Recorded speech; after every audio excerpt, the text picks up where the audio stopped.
Well, welcome everyone. David Morgan, themorganreport.com. I have Miles Harris with me today, and it's a first time. Miles, I've been looking at your work for some time, and I really like your thinking outside the box and questioning everything. I think that's really the best approach. Your framework fits into my interest as well as, I would say, almost everyone's interest. I think you agree. I won't put words in your mouth, but most of us have got to earn a living, and that means money. However, that's defined. I think we define it as real money, but regardless, we have to earn a living. The only species on the planet that can't thrive what nature gives us. We got to subjugate ourselves for the almighty dollar, or perhaps quid or pound in your case. So having said that, before we start, could you give us a brief background on you and also where we can find you on X, and then I've got some questions set up for us. Yeah, certainly. Well, firstly, thanks so much for having me on, David.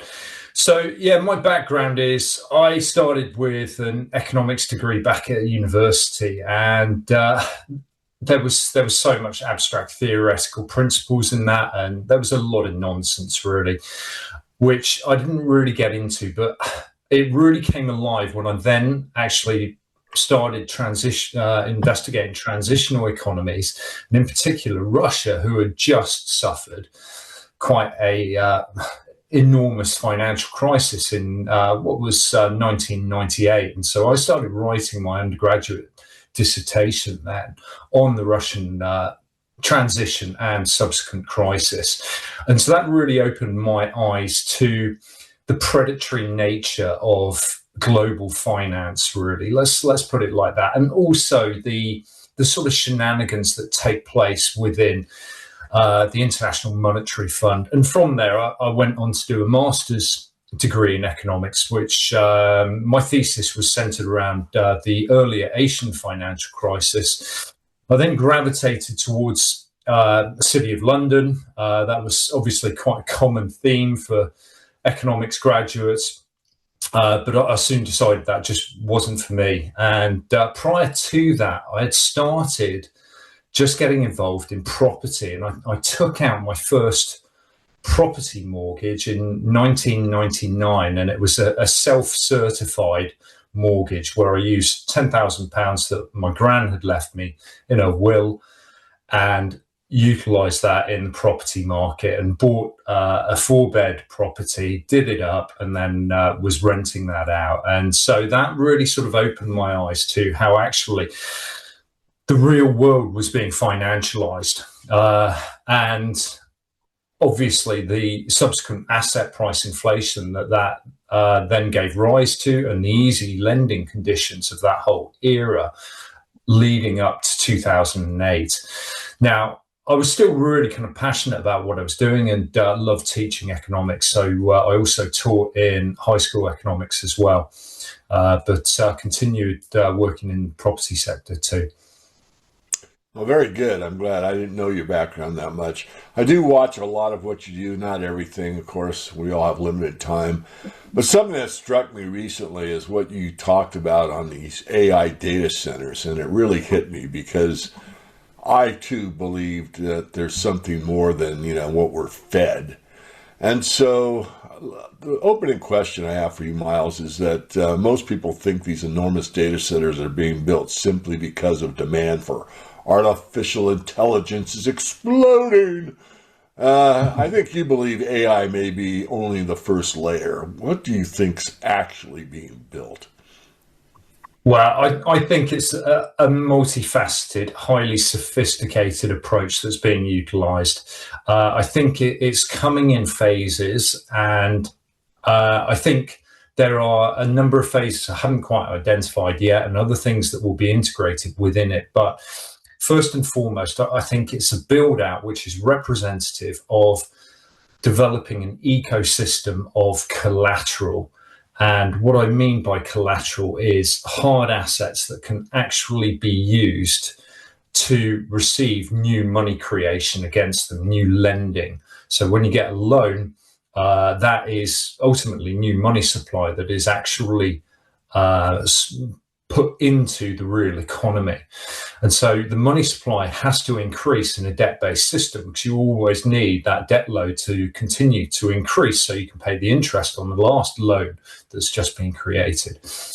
And so it creates a great structure of collateral, in essence, because you've got the land, you've got the buildings, you've got the grid infrastructure, and you've then got this ecosystem of resource constrained areas which then actually all fit into that overall build out of that whole apparatus.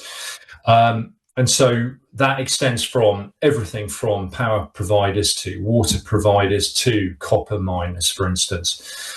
So it's really colossal. And I think it represents a broader shift from looser credit standards towards more collateral actually backing the financial system. And I think that is really the first phase. And of course, AI is the cover story there. But what can then subsequently then take place is this movement towards tokenizing real world assets more widely. And so this is being piloted within the core financial sector at the moment.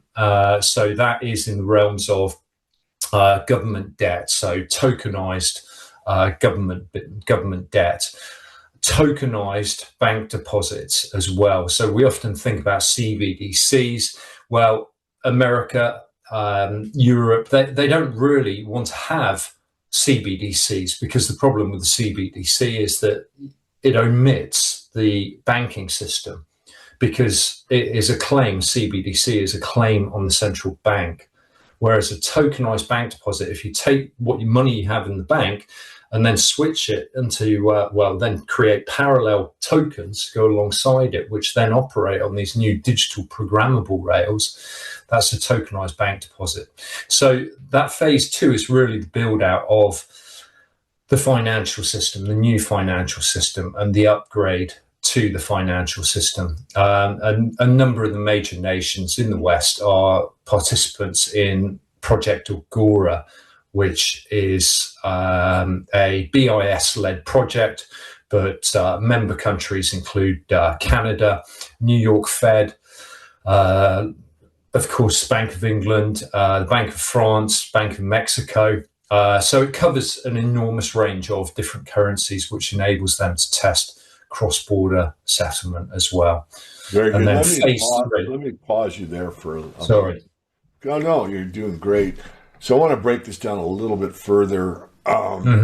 So 2 questions. Why does a debt-based system need more collateral rather than simply go with another round of quantitative easing? And second question, how does turning physical assets into digital collateral actually help the governments or finance the deficit? Okay, so I think the old system was a little like having a bar tab, where you go into a bar and they'd then bill you later when you left. And it required a lot of trust in the actual underwriting. I started off by explaining that, my first mortgage, that was actually a self-certified mortgage, where I said, as a student, working on my master's degree, I put down, oh yes, I think I put £30,000 or something. I was doing a little bit of bar work, but I didn't have to verify that income. And so that old system worked on trust, and it was weak in its underwriting. So they didn't actually investigate those claims. Of course, that has tightened somewhat, but you want to know ultimately that any loan is secured against an ability to actually repay and settle that obligation. So whether that is via income, whether it's via cash flow forecasts and the expectations for that industry, or whether it's because of the actual buildings and the physical assets that back it. So the problem is you get to a point in a debt system that you need to expand the money supply, because you've got to pay the interest on the last loan that was created, but that interest doesn't actually exist. And so you always need more credit to actually keep that Ponzi system really going. because if credit dries up, you have a situation like 2008. And if that is allowed to persist, then the whole system collapses, of course. And that's what almost happened in 2008. And so then just coming to the second point, when it comes to putting an asset on blockchain. So imagine if you take a silver coin and then that silver coin then gets tokenized. So you'd have to put the silver coin into custody, but you'd receive that digital token. That's your claim, in essence, on an allocated silver coin. Now, that then means that you can go and pledge that token elsewhere and receive new credit against it. So that helps actually facilitate more debt. And if it comes to tokenizing real world assets such as homes, then it means that you can release equity very easily. And data centers are all about ensuring granular data, about using everything we do online, everything about other dynamics, all feed into this central system to provide a risk profiling analysis to ensure that those claims can actually be settled, i.e. they can take the asset if you fail to actually pay back your debt. I think you've really hit on something. I don't want to do a lot of talking, but I wrote about this in my private work about 8 or 9 months ago. Lutnick had talked about everything's going to be tokenized, as well as others. And I said, okay, if the federal government here in the US of A tokenizes all the federal land, meaning all the pine needles, all the trees, all the animals, the lakes, the rocks, the dirt, and all of a sudden you have a collateral-backed tokenization program, as you're outlining, they could create a hell of a lot more debt because now they have collateral. I mean, whenever anyone makes a loan, I mean, if you go to a pawn shop, they want collateral. You know, give me that piece of jewelry, here's your loan. Give me your watch, here's the loan. Give me your guitar, here's your loan. So a collateralized loan has built-in trust, as you said. And I just want to emphasize that point that you're making, because I think right now we're at a point where anyone that's halfway is awake and understands even a small portion of how the financial system actually works is creating something for nothing and nothing backing it. How long can that go? And the trust starts to break down further and further. Whereas if you do, as you're outlining for us, you can keep the Ponzi going a lot longer.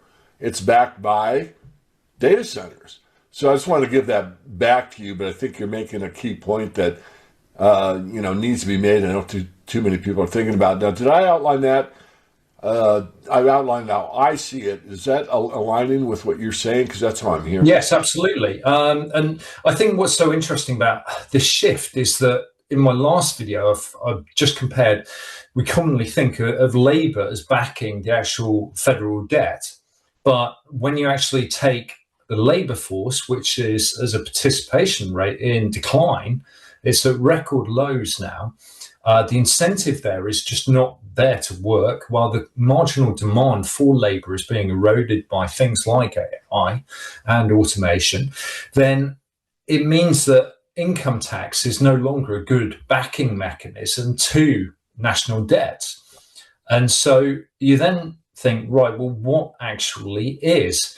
And so that's when you then have the wider asset base. And that, of course, includes state assets. So it could be things like national parks, but it also includes private household net wealth, which is around about 4.5 times larger than the actual federal debt. And so that is an enormous asset base that can actually be tapped into. And so there's this great clip of Scott Bessent where he says we're going to monetize the asset side of the balance sheet. Right. And if people are then encouraged to actually release equity in their home, for instance, but that process is slow at the moment. It's awkward because the data isn't good enough, and it requires verification and valuation of the property. Someone has to come out and visit the property and so on. It's got better, of course, but the more granular that data is, then the more quickly they can actually process that. And on top of that, these tokenized bank deposits and tokenized money, which includes stable coins as well, move much, much faster. And that means that you could be in on a Saturday, Sunday night and just say, oh, let's just release another $5,000 from the property. Take another $5,000 out. Yeah, let's go on holiday or something like that. And you can easily tap into your asset base. But it's interesting, the dynamics here, because on one hand, they want to, yes, monetize those assets and encourage you to pledge them. That makes them easier to seize, though, if you don't end up repaying the actual credit. But that also incentivizes the system to ensure that they keep asset prices high, because it's really the asset base that is backing the debt. Fascinating, because really, as you're speaking, I'm thinking this is kind of a, I'll use the word sneaky way to, you'll own nothing and be happy, because you own that house. Well, maybe you don't own it. Your mortgage is, I don't know in the UK what it is, but here, say 500K, so 500,000K, 500,000 USD, so I don't know, 400 pounds, 400,000 pounds, and your equity is 200,000 pounds. So as you say, well, we'll just tokenize, 100,000, get a kid through school, take a vacation, and pay off the credit cards or whatever. And then that temptation is there. So now, one, you never ever paid off the loan. The bank still holds you to the fire, because they own it technically until it's paid off. Secondly, well, you do have equity which you can tap into and tokenize. And lastly, I'll say human nature is like, well, we have this asset, and why not put it to use for this good purpose or whatever. I mean, do you think I'm going down the wrong trail there? Because I've never really thought of it in that. I've thought about everything I said, with the exception of, that's a way to kind of like usurp your ownership value of money, where you actually own something you can touch. Now you've collateralized it, and once you go over that little slippery slope, as we call it over here, you're sliding down the mountain and you can't get back up, because you've pledged your equity and you're not able to get it back. So you basically don't own it anymore. Am I reading too much into that, or you see it in the same way? Well, I think that's certainly the danger, because I look at the global problem as being the same, really, because whether in the East or in the West, we've essentially got debts rising faster than the real economy's ability to actually refinance them or repay them. So that therefore means they demand better security. So if you're a creditor, you want your lending to be more secure and know that you can seize that asset or enforce that asset, take ownership of it, and then you can then sell that token on a liquid global market. And so it means that you've then actually boosted the whole liquidity of the system, because it's not so much a matter of foreclosing, but you can now actually take that token and then resell it immediately. Now, we're thinking a lot alike. Where does the digital identity fit into this architecture? Well, the digital identity is really the anchor point. It's the foundation for all of this, because there's got to be clear legal title to ownership, in essence, to be able to actually represent ownership and ensure clarity of the actual financial claim. And so that is really prerequisite to all of this. And of course, the means by which they're actually introducing digital identity is very sneaky. We've had announcements here saying, oh yes, we are going to introduce it, and now the new prime minister's come in and said, no, we're not having that. But of course, it's still developing. And so while you might not get an actual card to use on your phones or whatever, there is still a interoperable identity, because this new system is all about ensuring interoperability. It uses something called distributed ledger technology, essentially so that all of these different ledgers, records of ownership and assets and so on, can all talk to each other and effectively identify our own personal balance sheets. To me, that programmability means that the ownership becomes conditional rather than absolute. Do you think that's correct? Yes, that really is the danger, that we're moving ever closer towards permissioned ownership. And because as soon as you have tokenized an asset, you are then going to have smart contract enforcements, which will be reflecting the terms and conditions, and they will be enforced automatically. And so the big danger of all of this is because the enforcement mechanism improves, then creditors, so banks and so on, are going to be more willing to actually lend money.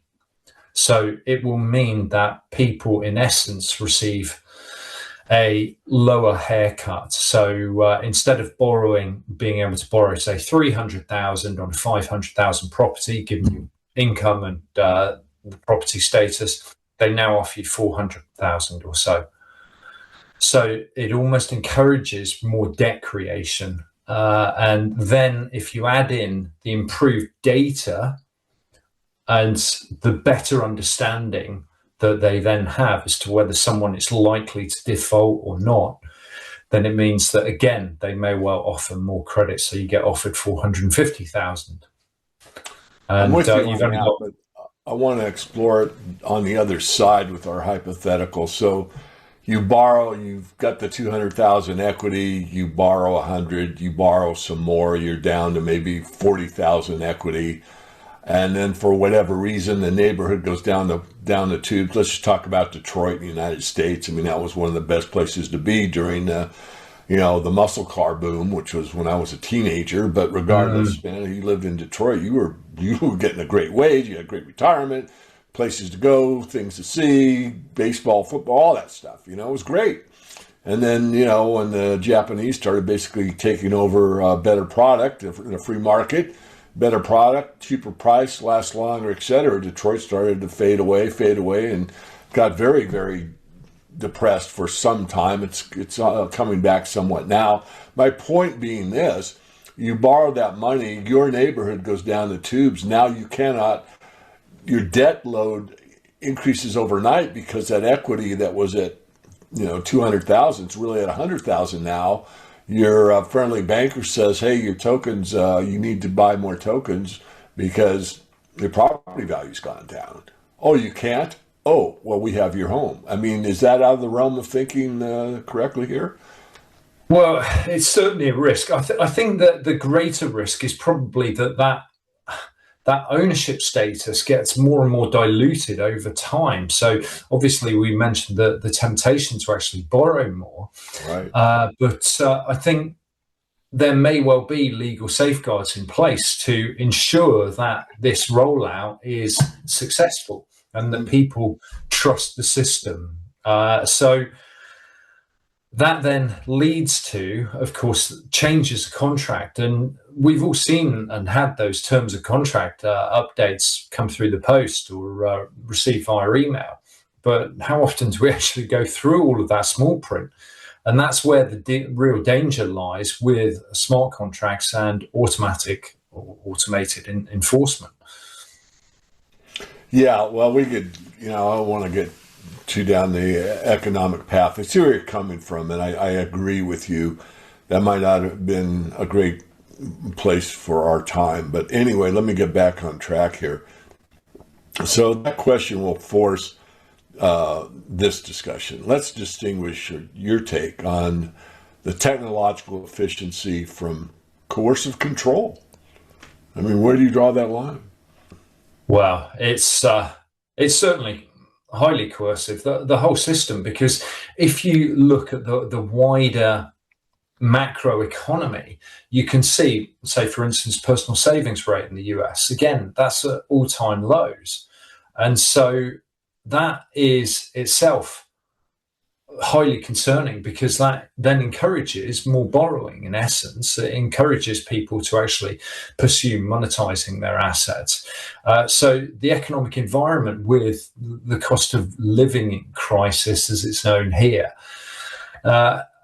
obviously just pushes people towards this sort of architecture. And so there's absolutely coercion evident within this. But it's also interesting that if you take China, for instance, that if they're pursuing a harder backed system, which is of course integral to their manufacturing sectors, and that's increasingly true of a country like India as well, that they need these hard physical assets. And so what that does is really sort of undermine the Western approach, which has been really centered around lax financial standards and the ability to actually create excessive credit and not worry about people repaying it. But now the shackles are really being tightened, and people need to understand that, and debt is becoming a real danger.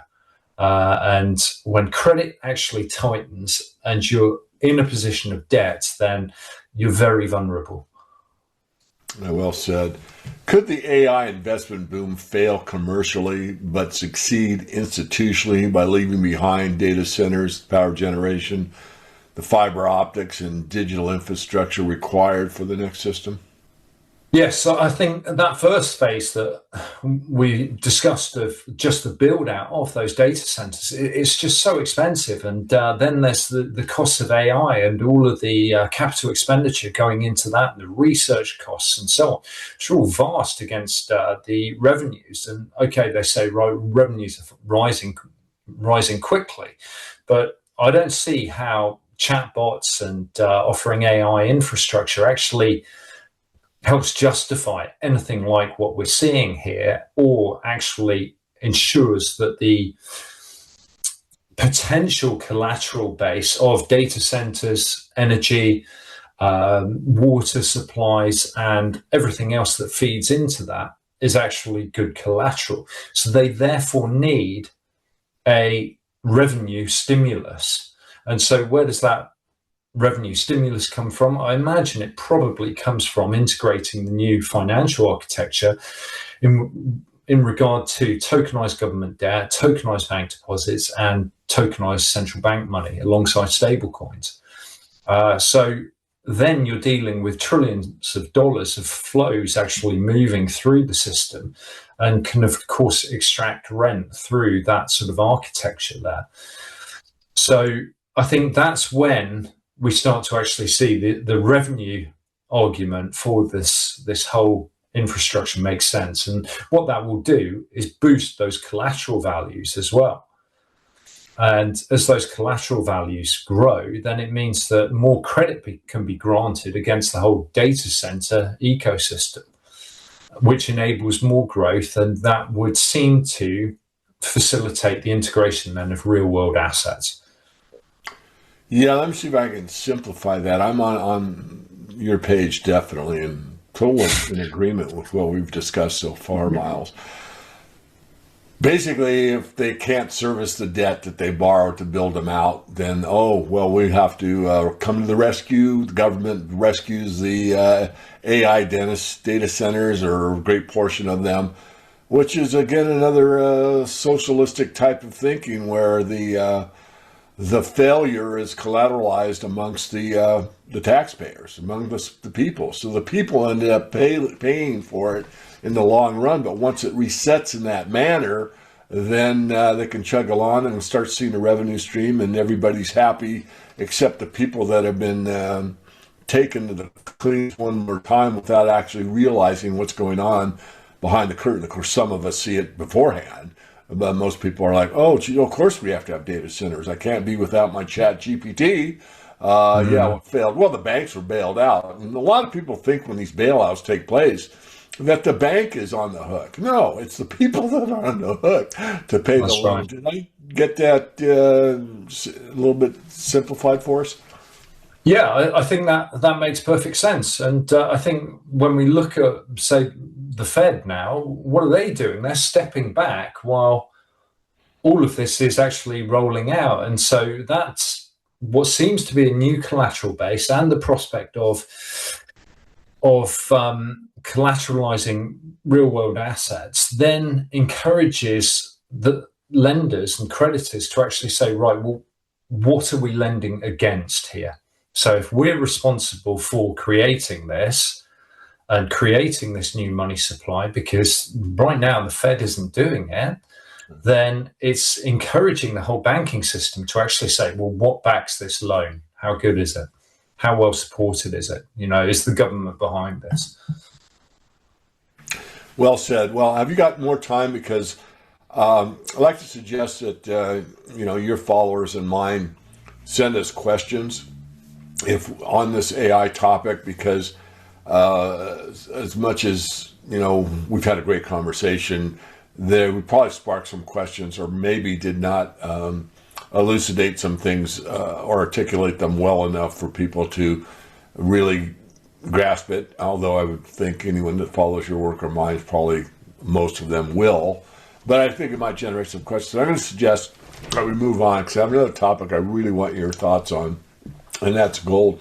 So I'm just going to pause here, if that's acceptable to you, Miles, and move on. Yeah, certainly. But I think that on our X platforms, just maybe post this and say, hey, look, if you got questions, send them, because I definitely want to follow up with you in the future from time to time, because I'd love that. As a trained economist, which I say I didn't really get an economics degree. My master's is in finance, particularly, although there's a lot of economics behind it. All Keynesian bullshit. I really pressed hard against my professors, because I was self-taught by that time in the Austrian school, which isn't perfect, but it certainly has a different take on how the economy works than the Keynesians have. Anyway, if you've got the time, I'm ready to move into gold. Is that acceptable to you? Yeah, certainly. Let's do it. Okay, so you've argued that the treasuries remain the principal collateral on the dollar system. I agree. And the BRIC currencies lack sufficient international trust to replace the dollar. I agree. Gold can be a bridge between the two systems because it's politically neutral, globally recognized, and has no counterparty liability. I agree. The systems overlap through custody, collateral, and tokenized settlement, rather than dividing them into completely separate blocks. So my question is, do you see gold replacing the dollar, backing the dollar, or simply being part of the dollar settlement function? Well, it's such an interesting one, this, because I see so much discussion of, it's gold versus the dollar. And I think it's more nuanced than that, because the dollar system is, of course, the dominant settlement currency. And that means it's the currency that's used for transactions. So when you've actually got to conduct any sort of business, you do it in dollars.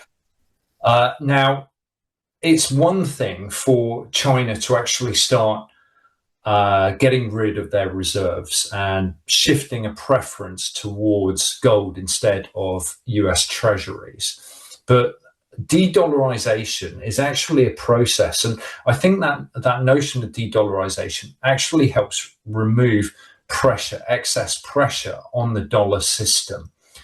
And I know people like to take one side or the other here, but I think they have a symbiotic relationship in essence, because when you buy gold, you buy it in dollars, and when you sell gold, well, you sell it back in dollars. That's it's almost like a pressure release valve for the dollar. And I think, most people have heard of this dollar milkshake theory.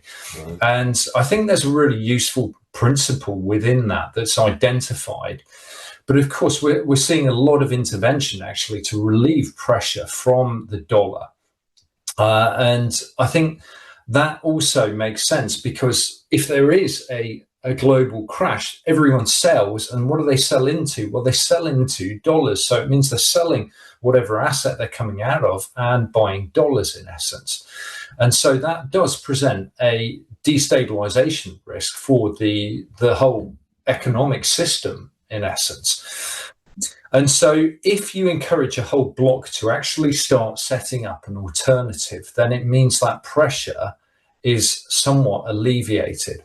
I think it's so interesting that since China began its development, it's made no real effort to actually develop any sort of real monetary power in terms of a truly sovereign currency.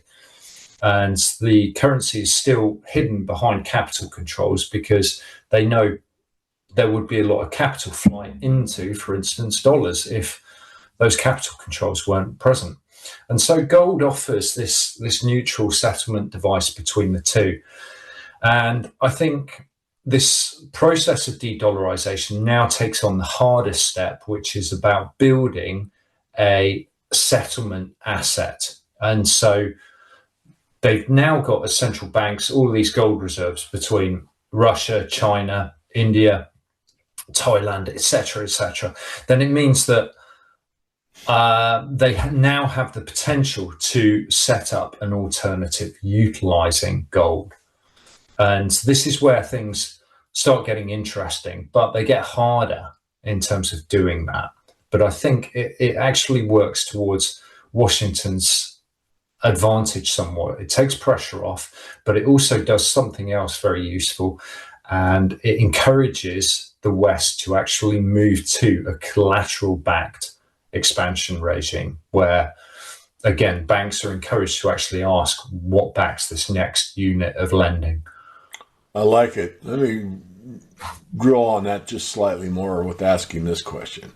So are the United States and BRICS constructing a competing system or a complementary system that reduces pressure on the dollar?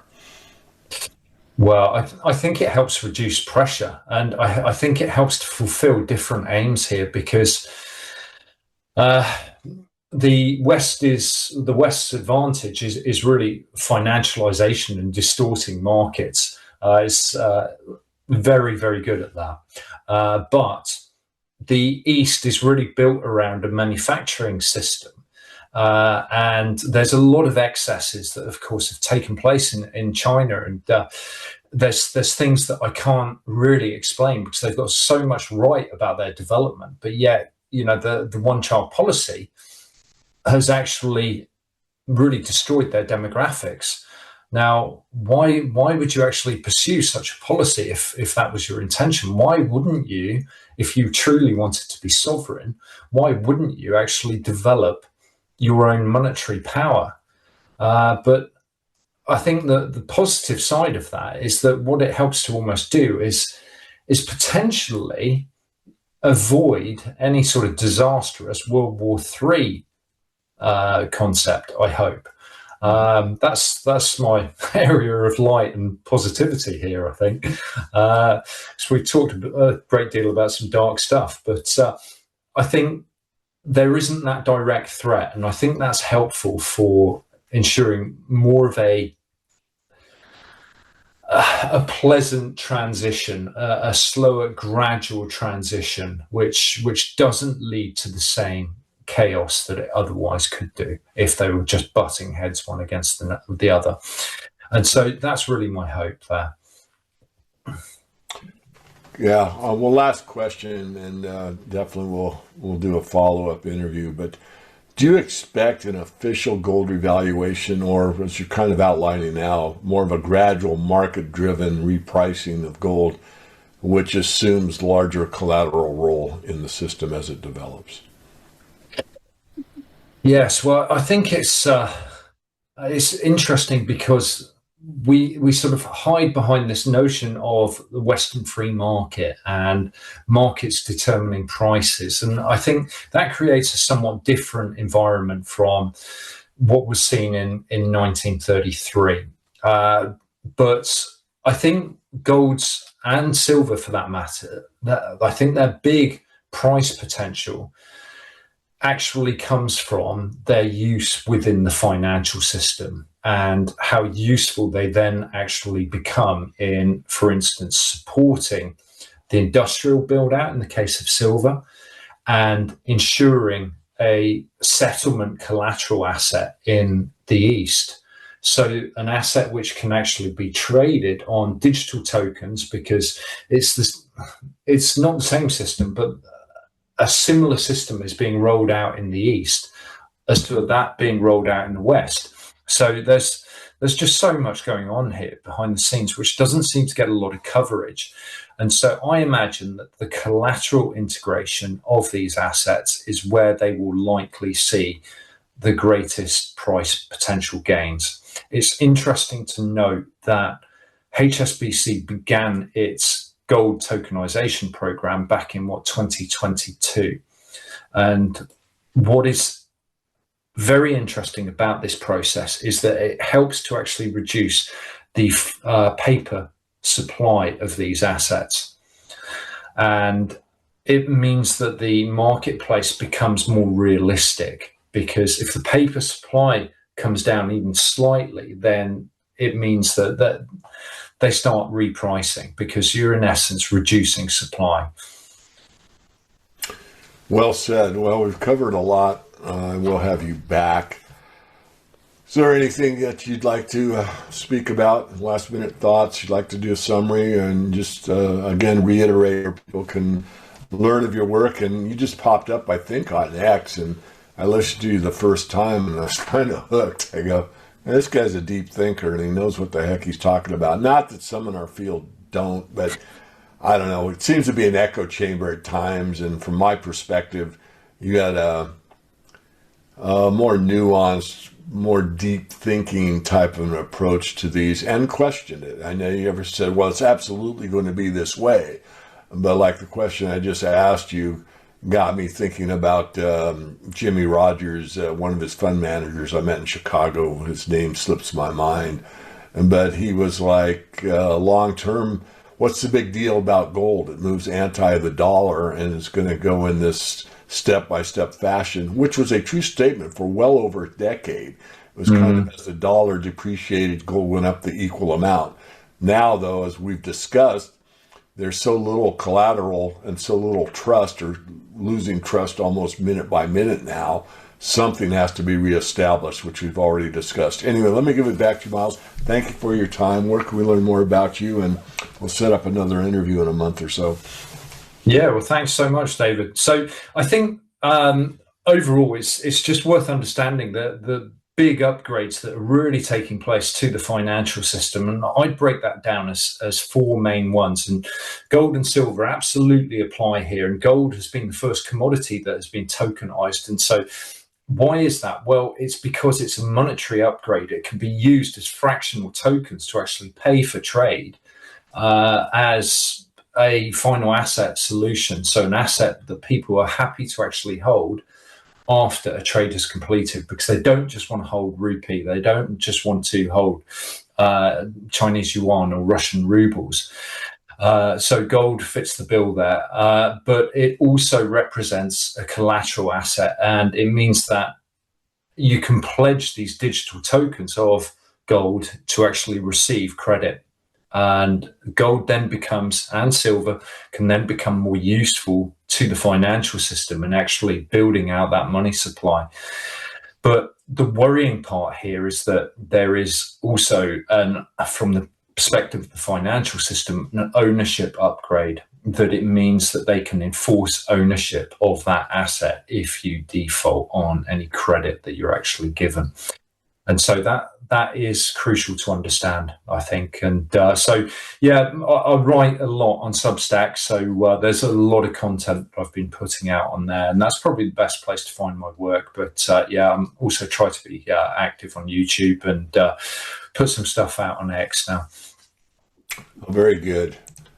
I will say that, it's been a lot of fun, and I will have you back, and thank you for your insights. Again, I think our discussion, in my opinion, I can't watch everyone, certainly watch you very often, just expand the thinking, because, for what I've witnessed over 40 years, is this thing just kind of gradually steps along, and honestly, I thought we'd have more of a 2008 event than we've had. And let me restate that. I always anticipated something like 2008, even before 2008. When 2008 did occur, we were, from my studied view, a cat's whisker from the whole system really going down. I mean, we were pretty close. Since then till now, It's been almost 20 years, and yet we're still moving along, we're moving ahead. The new system, which you've outlined so well, basically goes in that step-by-step gradual manner where you just do it a little bit at a time, where it's the boiling frog. The water's getting hotter, but people don't really notice it. It's a little better. And by the time that it's boiling, it's too late to jump out. So really enjoyed it. We will be back together soon and make a great day over there in the UK. Wow, thanks so much for being so open-minded to have me on.